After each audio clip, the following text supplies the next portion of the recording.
ఇవాళ వీడియోలో పిల్లలు పన్నీర్ టిక్కా అడిగారండి. ఇప్పుడే ట్రైల్ వేయడం ఎలా వస్తుందో చూద్దాం. కమాన్. పన్నీర్ అయితే ఇలా క్యూబికల్ షేప్లో కట్ చేసుకున్నానండి. తర్వాత పన్నీర్ మసాలా అని చెప్పి 2-3 ఫ్లేవర్స్ అనేది మా ఆయన శాంపిల్ ప్యాకెట్ ఒకటి తీసుకొచ్చారు. సర్లే పన్నీర్ రెసిపీ కదా అని అది ట్రై చేశాను. తర్వాత టేస్ట్ కోసం సాల్టు, రెడ్ చిల్లీ పౌడరు, పసుపు, ఆయిలు ఇవన్నీ వేసుకుని అయితే వాటిని మ్యారినేట్ చేసేసాను.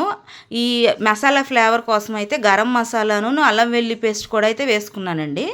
ఇవన్నీ చితకకుండా వాటిని స్లోగా పైనుంచి కింద కలుపుకుంటూ మ్యారినేట్ అయితే చేసుకోవాలి.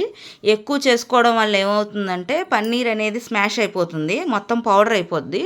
సో పైన అన్ని ముక్కలకు కలిసేట్టు స్లోగా కలుపుకోవాలి. తర్వాత మీడియం ఫ్లేమ్లో ప్యాన్ హీట్ చేసుకున్నాక 2 స్పూన్స్ ఆయిల్ అయితే వేసుకుని మొత్తం ఆయిల్ని ఇలా స్ప్రెడ్ చేసేసుకోవాలి. ఆయిల్ కొంచెం హీట్ ఎక్కింది అనుకున్నప్పుడు ఒక్కొక్కటిగా ఇలా పేర్చుకొని వేసుకోవాలి. తర్వాత 2 సైడ్స్ బాగా స్లోగానే హీట్ అవ్వాలి. మనకి బ్రౌన్ షేడ్ వచ్చేదాకా హీట్ అవ్వాలి. బ్రౌన్ షేడ్ వచ్చేయడం వల్ల పన్నీర్ అనేది మసాలా వాటికి పడుతుంది, టేస్ట్ అనేది కూడా బాగుంటుంది పచ్చివాసన లేకుండా. తర్వాత ఈ పన్నీర్ పౌడర్ని వేస్ట్ చేయకుండా చివర్లో వాటిని కూడా రోస్ట్ చేసి సైడ్ కింద డెకరేషన్ కింద కూడా పెట్టానండి. లుక్ అయితే చాలా బాగా వచ్చింది.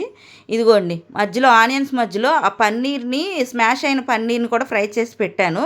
అది కూడా టేస్ట్ బాగుంది. ట్రై చేయండి. Bye friends.